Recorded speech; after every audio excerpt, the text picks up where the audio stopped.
I lived it once, don't live it again. Ain't gonna live it no more. No, sir. No, sir. No, sir. Mm-mm. No, So, sir. All yeah. praises, man. I'm this topic has sparked a lot of questions from a lot of people. Yeah, I'm interested to see where you're going with this, my brother. You know, when we look at the scriptures, we got to look from a Hebraic standpoint. Mm-hmm. We got to look from a Hebraic standpoint. The problem with a lot of many people, you know, we don't understand what Hebraic thought means, Hebraic patterns, Hebraic words. We don't understand the language. We understand the lingo. We understand the additives, as we call them. What are they? What do you want to call them? Filler words. What I mean by that, Mm. the shaloms, the shalawams, and we understand all that. We understand what that means. We understand what con means. We understand what all that. But when it comes to this word, it's a deeper understanding. Indeed. It's a deeper understanding. Hence, what the Moray, when he created this story, when he created this channel, taking a deeper look. Mm-hmm. And when we brought the One Flesh podcast, our intent was to make people think, Yes, make people know what the oneness means, what the Most High requires of us, what he deems for us, and what He's prepared for us, and how we're to walk in it. And all praise to the Most High. That's what we're doing right now. We are conforming to what the image of His Son. Mm. That's our mission right now, to conform to the image of His Son. Not any image in this world, Mm-hmm. not any likeness of this world, not any likeness of Christianity, Buddhism, and all the other isms and all the African spiritualisms, but what Torah says, what He says about our soon coming King, how we're supposed to be conformed, just like Him. He's the firstborn of us. The firstborn of us. Mm-hmm. I don't know And if your noise cancellation or something, but it's interrupting you a little bit. I don't know is if it you. There you go. that better? Yeah. Yes, sir. Okay, all praises. Trying to get used to being in front of this mic that Jordan Mm-hmm. put there in front of me. All praises. But yeah, so it's about walking in the way Hebrews are supposed to walk, the Mm-hmm. way Israelites, the way He has ordained for us as Israelites, as our nation.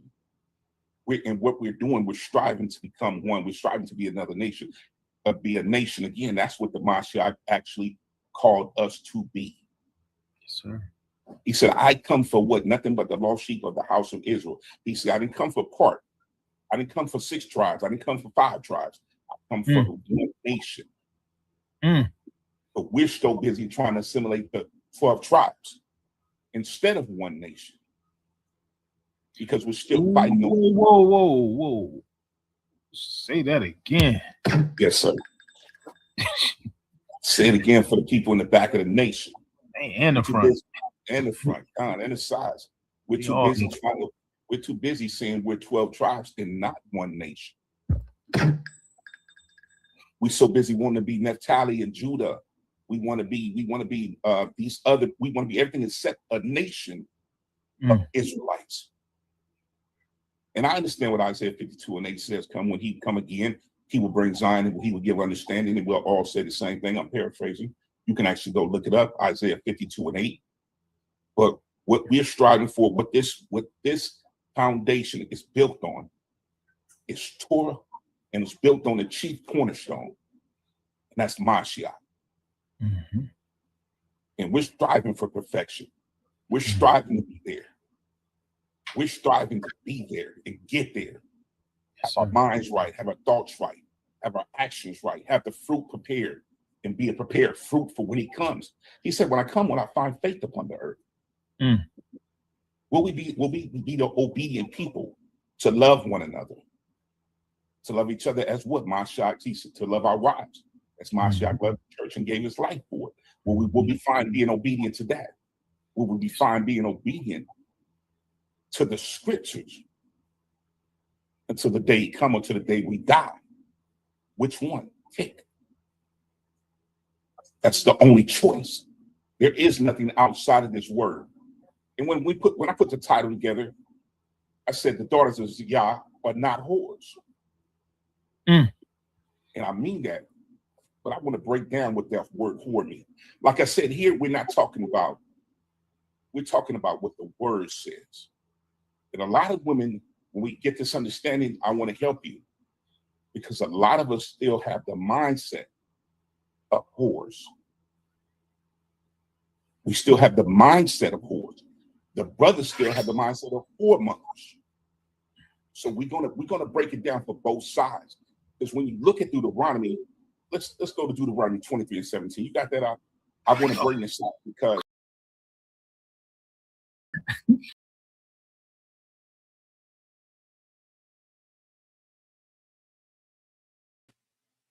Shalom, everybody. Shalom, shalom. Shalom, shalom, shalom.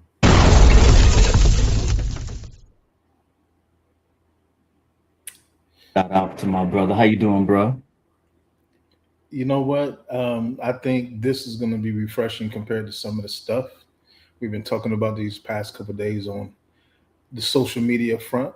So Mhm. I'm looking forward to edification. How about you, my brother? Likewise, my brother. Likewise, likewise. Yeah. We appreciate you all. If we can be heard, please put a 1 in the chat, please. If we can be heard nice and clear, please put a 1 in the chat. Yes, bro. Miss my brother. Yes, sir. Yeah. So we appreciate you all coming to One Flesh, Yeah. Chases of the Way.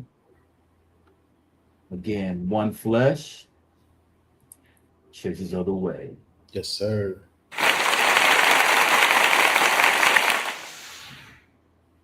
This is a podcast that Elder Suka bin Maccabees created for Chasers of the Ways, taking a deeper look. So again, in his transition to rest, we said that we would carry on his vision for One Flesh. Yes, sir. Yes, So again, we're going to try to come maybe twice a month. Or however we're led. Yeah. So again, we appreciate you all. Get that word out there if you can. Please hit that like button as you come in. Share the video. I believe it's on Facebook as well, on Yehokanah Ben Yah's page. And also you can go to Taking a Deeper Look on YouTube. Hopefully these lessons will be edifying, encouraging in the times that we're living in. Yes, sir. Anything you want to say, my brother? Nah, just felt a little nostalgic. You know, I think it's a wonderful tribute to the big homie Giac.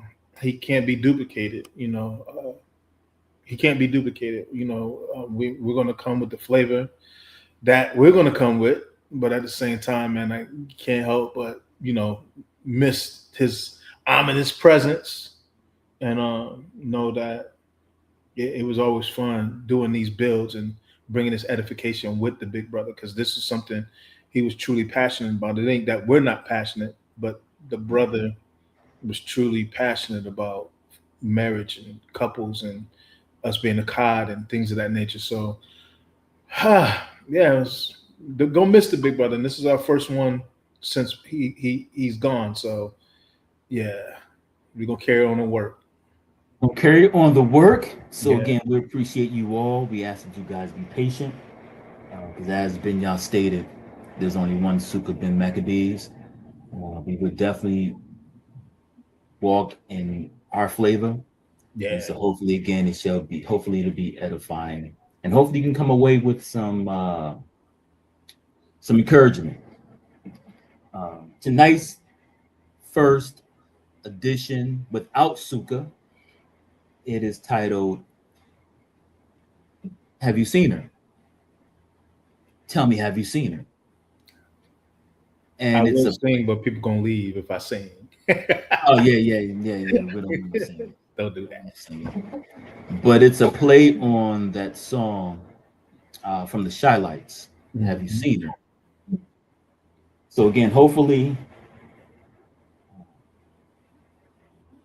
there'll be some edification.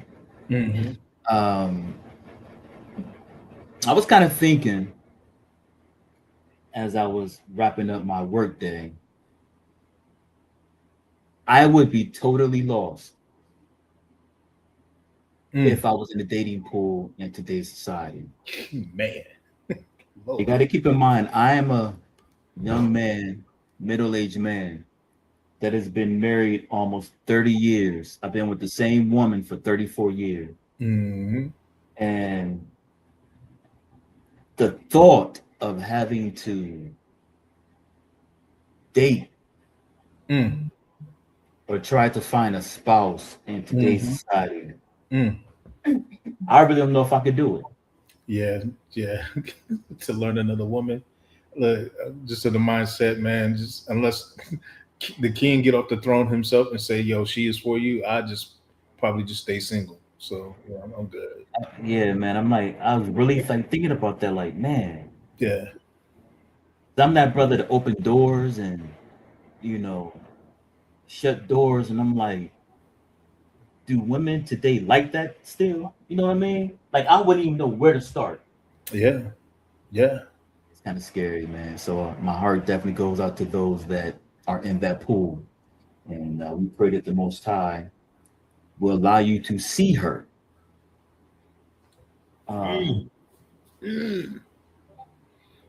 Any particular way, bro, you want to start out?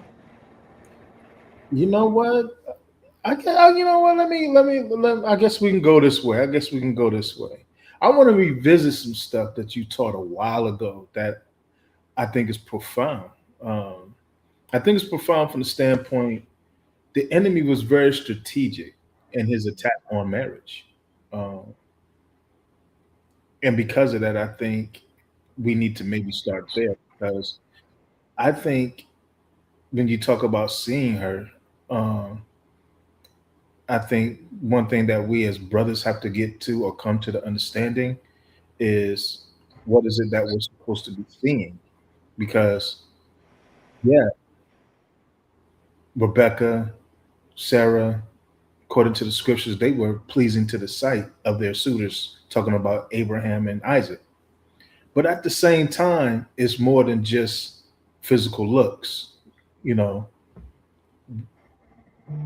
what are you seeing, and through what lens are you seeing your wife? And so I wanted to revisit some old things that you taught a while ago, because I think if we're really going to hit this correctly and build correctly, I think we need to go back to some foundations. What you thinking, my brother? Good, man. It's kind of remind me of what the king said when I believe they were talking about divorce. And he took them back to Genesis. He took them back before Moses had to write ordinances and judgments and statutes in regards to this very thing. And he said at the beginning it wasn't like this. It was not so. And I guess like when you really ponder that statement, it's a heavy statement. I've been kind of thinking about the king from that perspective, how a lot of the brothers and sisters in the New Testament, when they saw the king, when they wanted his attention, I noticed they would mention his name as the son of David. I really began to ponder that from my little neck of the woods. And it's like, to address him as such, what could they possibly be saying? They could be saying possibly they're recognizing the authority. Yeah. Bring David's name up, David was a righteous king. Yeah. And if you're saying son of David, you're recognizing he being the king. And if he is the king, then we understand that whatever comes out of his mouth has to be so. Carry some weight. Because I've never seen a king, believe me and my wife was discussing this, I've never seen a king who went back on his word. It was taboo. What was that? It was taboo. Yeah. Whatever the king said, even if it came against what he truly wanted to do, because he spoke it out of his mouth. It had to be so. It has to be so. Mm. And no matter how it comes off, there's going to be someone Mm. that's going to carry out the edict of the king Mm. to save a life, kill a life, to bring goods, to take goods. There's going to be a servant that no matter what the king says, Mm-hmm. it's going to be completed. So I just been thinking about that from our king and the authority that he has, and we begin to really understand he is the son of David, meaning he has a right to the throne of David, which in reality is the throne of the Almighty. Mm-hmm. And he sits on that throne. And whatever he says, it must come to pass. Yeah. And he said it wasn't like that. What did he And say? He said it wasn't like that. So the king saying from the beginning, we just weren't swapping out wives like we kind of doing today. No. Oh, okay.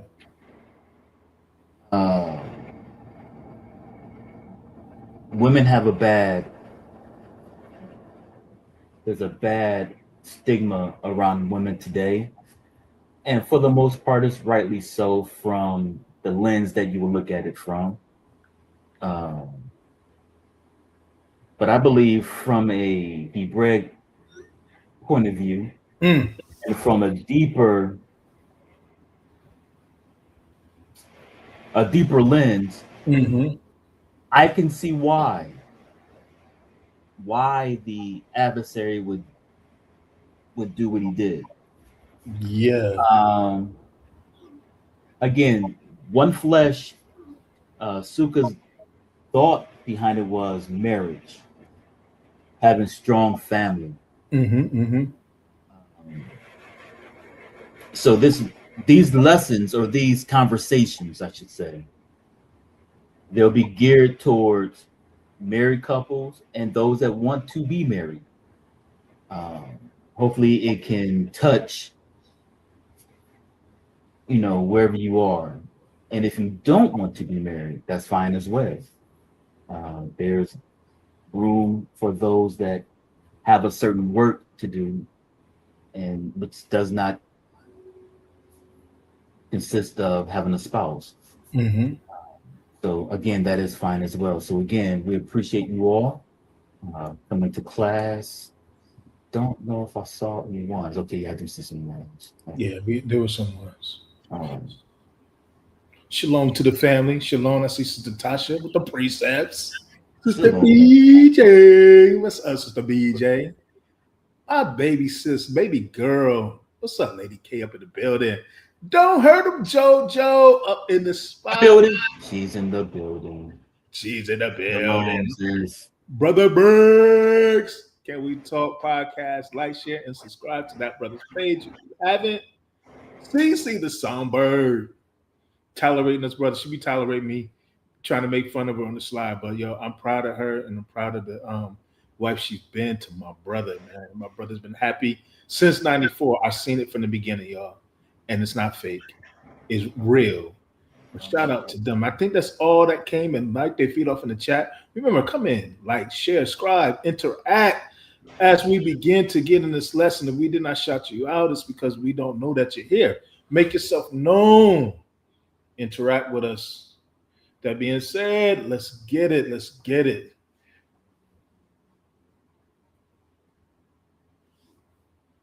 Hopefully you guys can see the screen. Yeah, boy.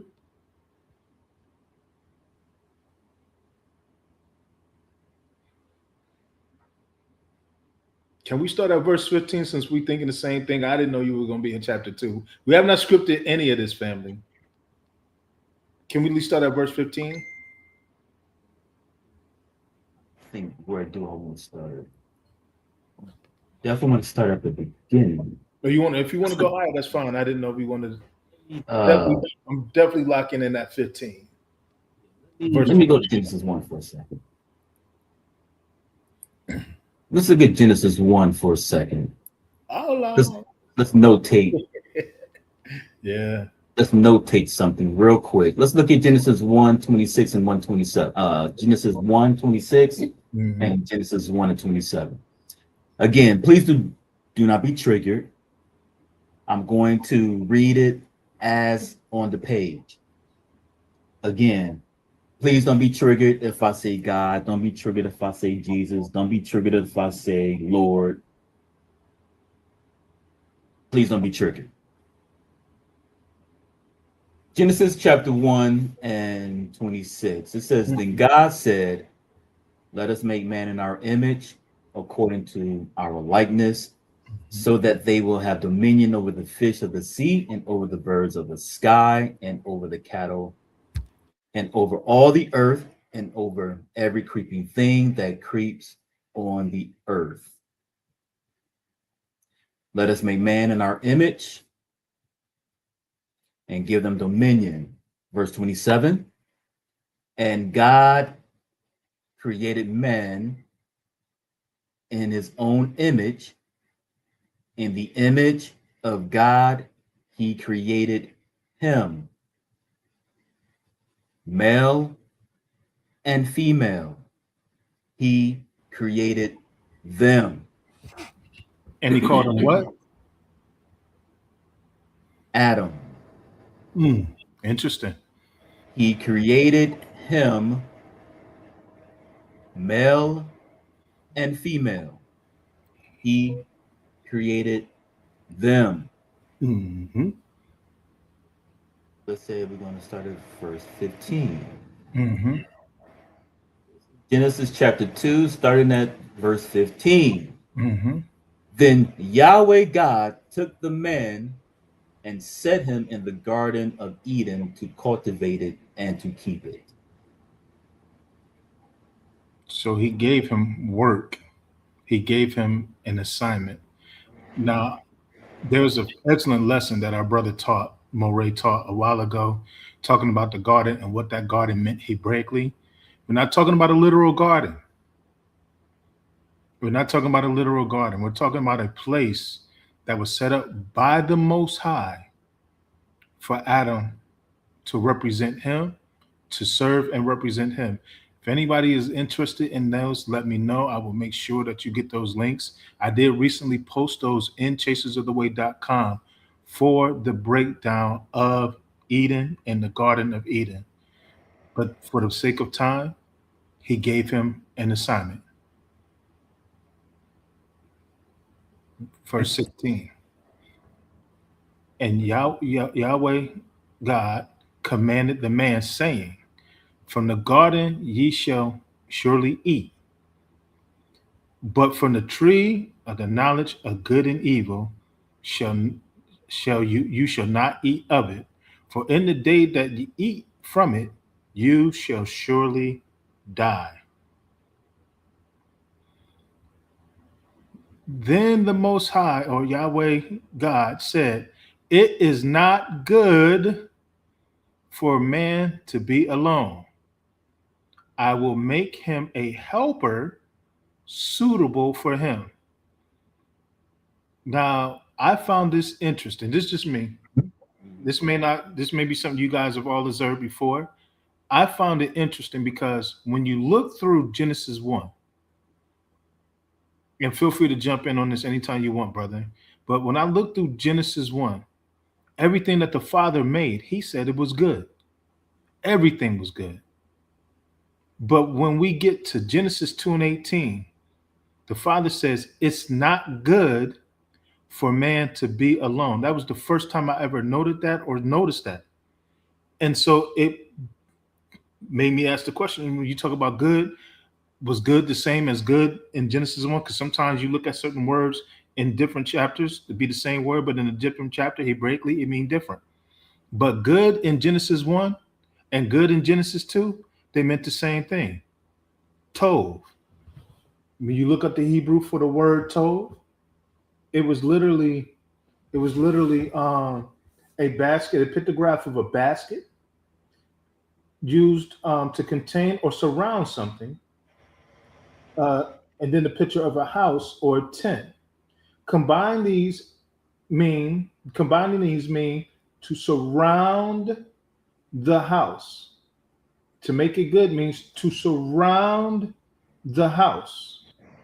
The house is surrounded by grace, beauty, love, health, and prosperity, being that is functional. So by himself, suppose male by himself. It said, it is not good for man to be alone. I will make him, or this man, a helper. The rest of the definition for that is something that functions properly. When it's tov, it functions properly. Better, well, goodness, goodly, best, precious, fine, well, all of these are in the word tov. So the Father is looking at Adam that he created. And he's saying, Adam by himself is not tov. Am I off on this, brother, or anything? Yeah, I'm gonna add to when you're done. Got you. So when he says, let us make a suitable helper for him, a helper, when you look up the Hebrew for that, you get, and my brother taught this lesson, you get the ayin, zan, and the resh. Izon, meaning ayin meaning the eye, zan or the madak, it's a tool called a madak, which is like a pickaxe. It helps dig up earth, dig up ground, and the man's head, or the man's thought, the head, his thoughts, his head. So he said, I will make him a helper. This is what a helper is. She is someone that sees the work that is in the mind or in the head. If I'm saying that right on, I don't really know how to combine the pictographs like that, but she's seeing the work. So whatever is in the man's head or whatever he understands to do, she is uniquely equipped to help him bring that forth. I'm gonna yield right there. What are you thinking, bro? I'm gonna add to what you're saying. Yes, sir. When you look at Genesis chapter 1, it says that he made man, and that word in the Hebrew is Adam, however you pronounce it, Adam. If you go and look at these words, Adam or Adama, earth, dust, and the root off of that, or never mind, I'm gonna pass that. You look at in Genesis 1 and in Genesis 2, when you see man, it is Adam or Adam. What I find really interesting is in chapter 2, it's when you see the English word man, you see Adam. Until you get a little deeper in this chapter. Yeah. So the king says it wasn't like that in the beginning. And so we want to go back to the beginning to get a picture on what was the Most High's vision for Adam or Adam. So it says, then Yahweh God said, it is not good for the man to be alone. I will make him a helper suitable for him. I'm gonna look at a couple of words. This English word, it says alone, but when you do a little more deeper study, it's not actually alone. Look at it. Let's get this word alone. The Hebrew word is literally says bad. It's pronounced bad. Who's bad? Right. MJ all day. Yeah, man. But when you look at the root of this word, it properly means separation. And that's very interesting. Because Man, remember what he said in Genesis 1. He We says, won. let us make man Mm-hmm. in our image and in our likeness and give them this authority. He made Adam, male and female. Mm. He created them. And if you keep reading, he called their name Adam. They were Adam. But here in Genesis chapter 2, when you go and parse all these scriptures, where you see the word man, you're going to see in the Hebrew Adam or Adam. Mm-hmm. But he says it's not good that man be alone, or in other words, it's not good that Adam be bad, or it's not good that Adam be separated. Separated. Mm. That's going to be very profound. That's when you begin profound to now. understand. You want to say something? I said it's profound now. What you talking about? He says, I will make him a helper. Yes, sir. My brother already touched it, so I won't go too deep in it. But this word helper, aid or to succor. Mm-hmm. This word succor means an assistance and support in times of hardship and distress. That's the English understanding. Mm-hmm. So this separation is teaching us something. This helper is going to do something. And I notice this Hebrew word, it says suitable for him. For him. Mm-hmm. This is neged. Neged. Mm-hmm. And it says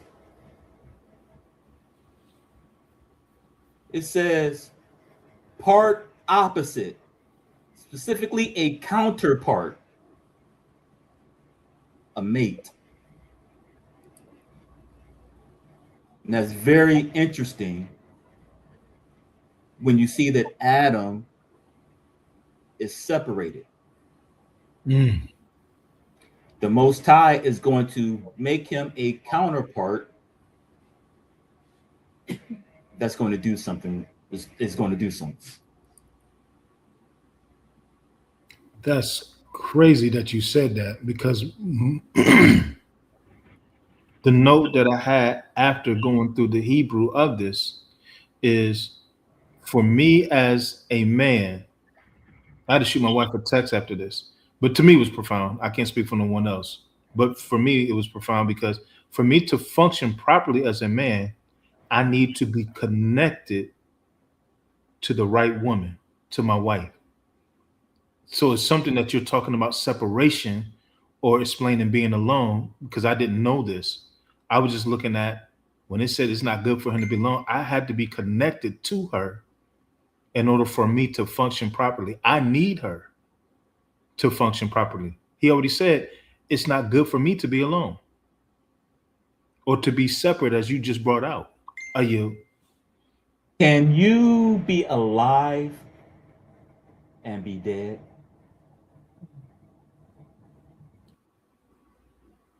You asking me a question, or you putting that to the chat? What do y'all think, Israel? Can you be alive and be dead? Yeah. See what they say. Yeah. So you can be alive or be dead. Simply breathing to death. You can see but not perceive. I'm gonna drop down to Genesis chapter 2, verse 21. And it says, so Yahweh God caused a deep sleep to fall upon the man, and he slept. Then he took one of his ribs and closed up the flesh at that place. What I find really interesting is when you look at this word for rib, and I don't want to go too deep and go too, because it's not really the point, but I just want to show something. This is good. The Hebrew word is salah. and they translated this here, rib. But you know what I find really interesting? As many places as this particular word is used, it's only used for rib in one place in the Old Testament, and that's right here. I didn't know that. You just taught me something new. Interesting. But look what this Hebrew word selah means. Side, rib, beam, plank, board, side.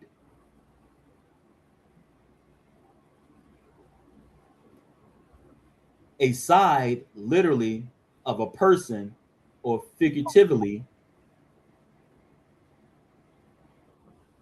architecturally. I hope you're getting the understanding. Timber or plank, flooring, beam, board, chamber. Remember, it says that it's not good that the man be separated. But I'll make him a counterpart. Now, off the back, this particular word, Selah, is an architect word. It has the idea of building. It has beams, boards, wood, plank. And so if the writer is using an architect word, how is Adam being viewed? It's my summation. Adam has been viewed as a temple, as a project. And if Adam is separated from his rib, so the Most High then makes him a counterpart that's going to do what? It's going to strengthen the temple. So the importance of a woman, to Benya's point a little bit ago, is the woman was necessary to strengthen the man. Because it's not good that he be separated. It's not good. The word literally says a wise woman builds her house. Is she physically building a house? Nah. Can't mean a physical house. Go ahead, my brother. So, verse 23. Now, again, when you're reading, family, when you see the word man, from verse 1 all the way to verse 22, it's going to say Adam. It's going to say Adam. Let's look at verse 23. Then the man, just to prove it, Adam. Then the man, let's see what it says in the Hebrew. H120, Adam. Just so everybody know I ain't telling a lie. Adam. It starts out by saying, then the Adam said, this one finally is born of my bones and flesh of my flesh. This one shall be called woman, because this one was taken out of man. Let's look at the Hebrew.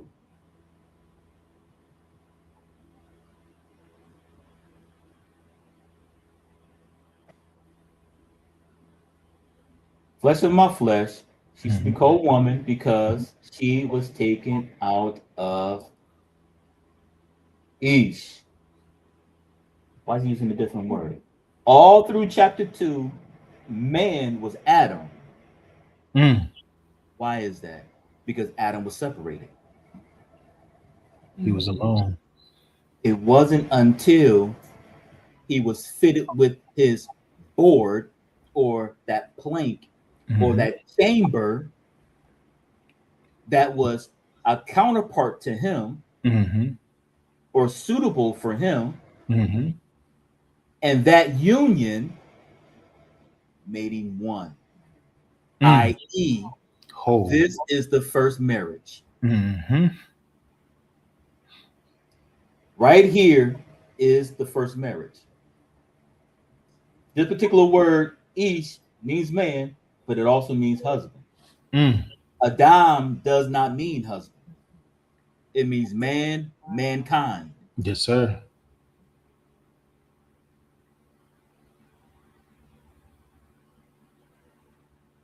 I don't think they're getting that.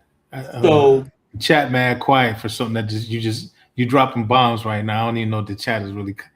If y'all understanding this, please put a 7 in the chat. So when he says it wasn't like that in the beginning, if the woman is the counterpart, again, we did a lesson on this, so I don't want to go too much into that. Mm-hmm. But it makes sense to me why the enemy would then go to the woman. Mm-hmm. Because see, it's the woman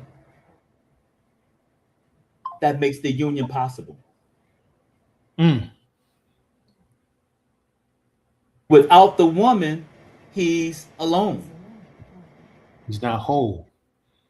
Because the commandment was, I made them male and female, and Mhm. they are Adam, Mm-hmm. and they will have dominion.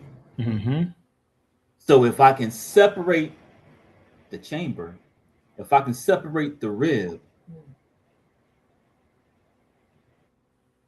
if I can bring division, Mm. then he's rendered alone. I lose my support. This is why the attack on the woman is so powerful and so strong. Mm-hmm. Can I back it up with one more precept? Absolutely. Go to Proverbs 18. Because the term reason why it's titled "Have You Seen Her?" 18:22 is because we really need y'all to understand who y'all are to us. And brothers, I don't care how anointed you are, you need to understand. This is what the book say.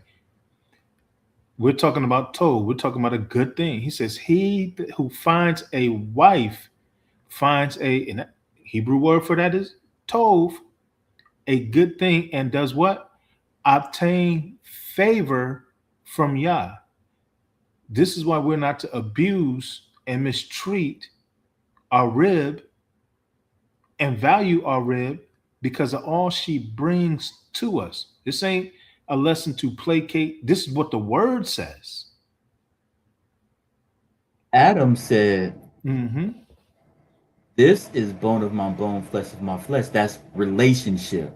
Yes. He's saying, We're this connected. woman is in relationship with me. Yes. We are in unity. Mm-hmm. We are, and you keep reading in Genesis 2, he says, that man will leave his mother and father and cleave to his support, His support. and they will become one flesh, one in relationship. Mm-hmm. He says, Adam said in 23, she will be called woman, or she will be called wife. Mm. Not just a woman walking with two legs. This woman was a counterpart to him, meaning come from the same cloth,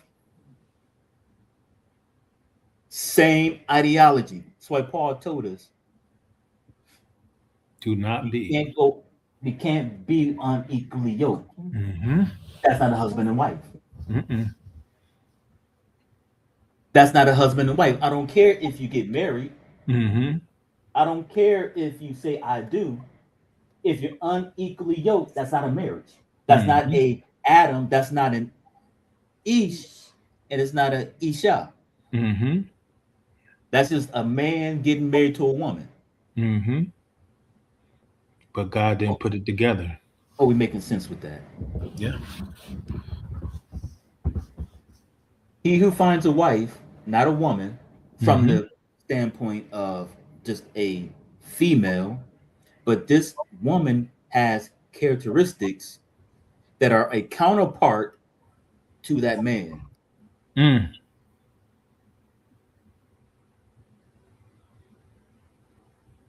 Because when you look at Adam, when Adam sees this counterpart, he's now no longer alone, but he's one. Oh. He found someone that is in relations to him.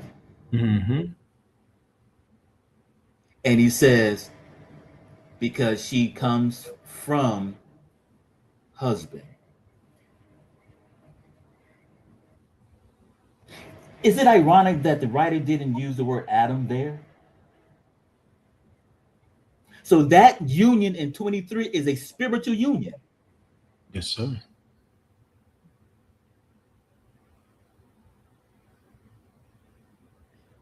From verse 1 to verse 22, that's flesh. It's the word Adam. Mm-hmm. But when his support, the seer, the one who comes from him, isn't that what the king said? I come from the Father.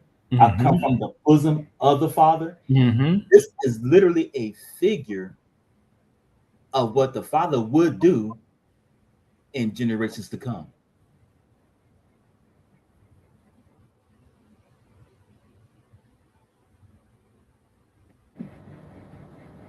So we looking for our counterpart,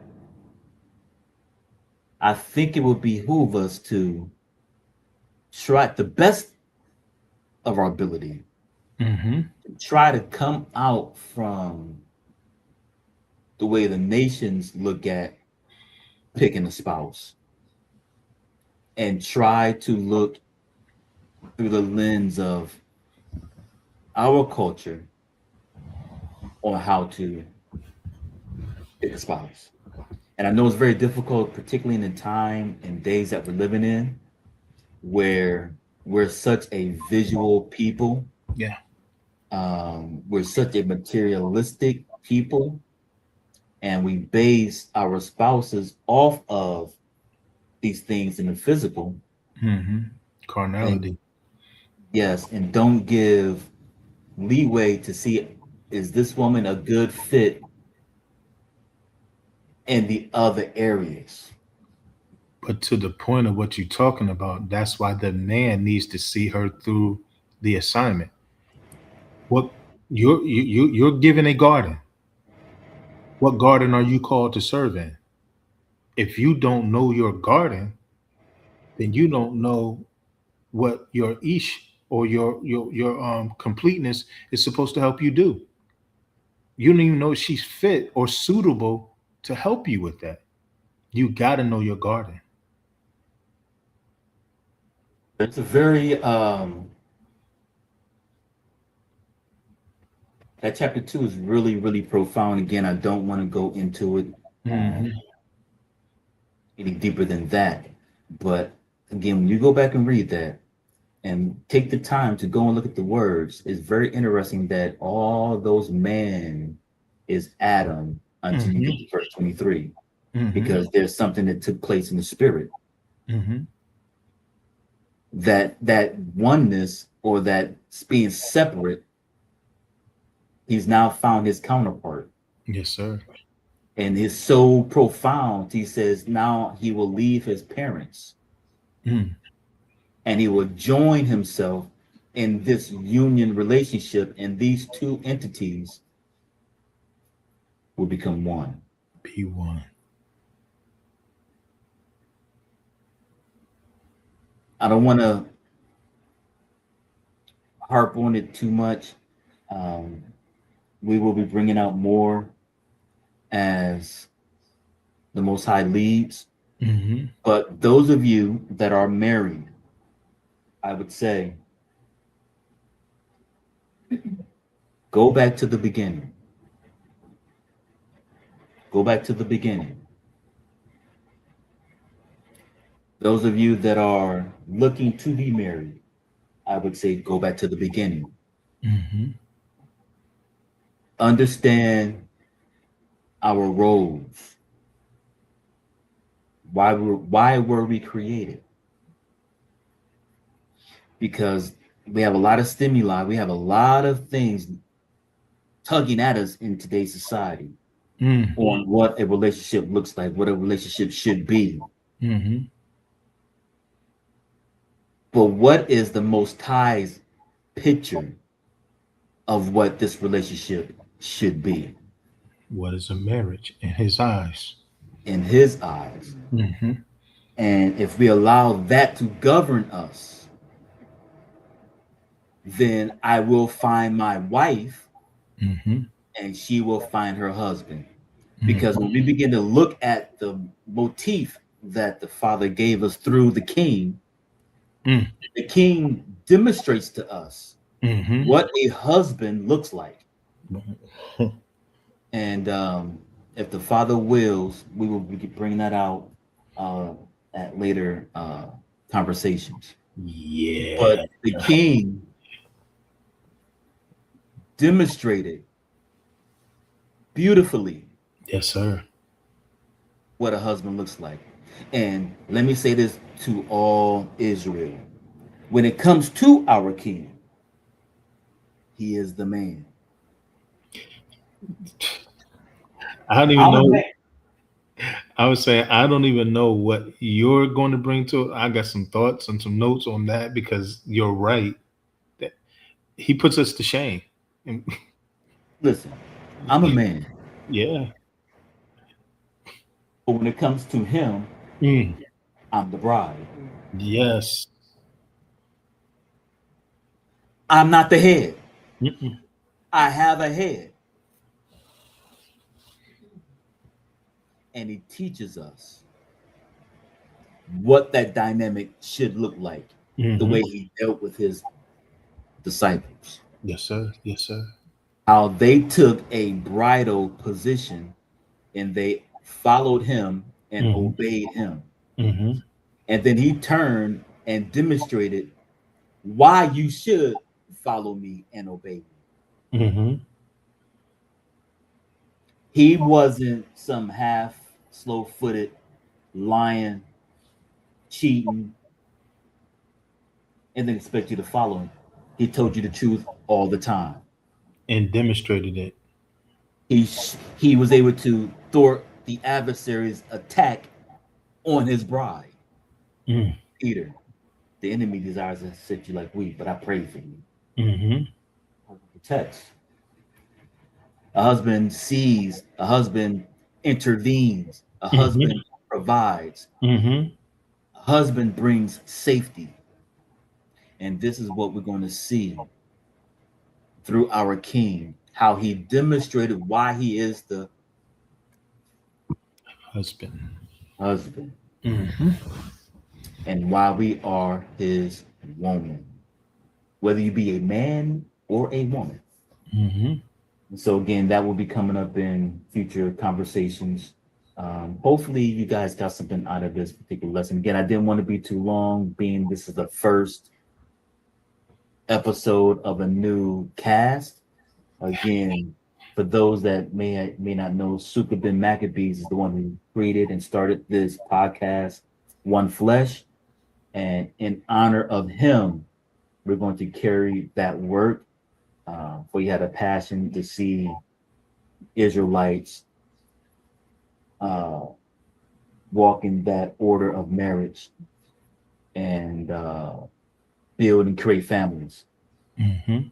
So in honor and respect to him, we said, because he created this particular podcast for Chasers of the Ways, Taking a Deeper Look YouTube channel, because he had his own Hebraic TV on a different platform, but he created this for his assembly, and so we want to keep this moving in honor of him. So again, this is One Flesh. We appreciate you guys coming out. Go back, take a look at the lesson. Again, y'all will. We will be back here. I want to say tomorrow night for taking a deeper look, but I will be traveling out of town, and I don't know if I'll have enough time. But we will let you know. Please be on the lookout in the email if you are rocking with Chasers, and then obviously take a look at the YouTube because you should get a ping if there's a class. Any words, my brother? Just real quick, remember, fellas, she's your good thing. She's not your doormat. She's not your footstool. She's your good thing. She's your favor. She's your support and your protection. And ladies, because you are that, you're the reason why we are able to build. Can't build without you. So if we're not building, look in the mirror, because you guys help us build. You're built to dig and to push the vision. So if you don't understand the vision, find out what the vision is and help push it. But on a side note, before I go, I want to shout out my oldest child. She's 28 years old today, and I just wanted to let you know, my angel, the reason why the Most High used her to get me on track to start seeking him, my oldest, Imani. Happy birthday to my angel. And so I'm proud of her, and I be on her case, and she's doing well. I be on her case, but it's because I'm so protective. But yeah, she's 28 years old and she's doing her thing. So, Daddy, love you, and I look forward to kicking it with you a little later and celebrating. I know they out doing whatever. So, yeah.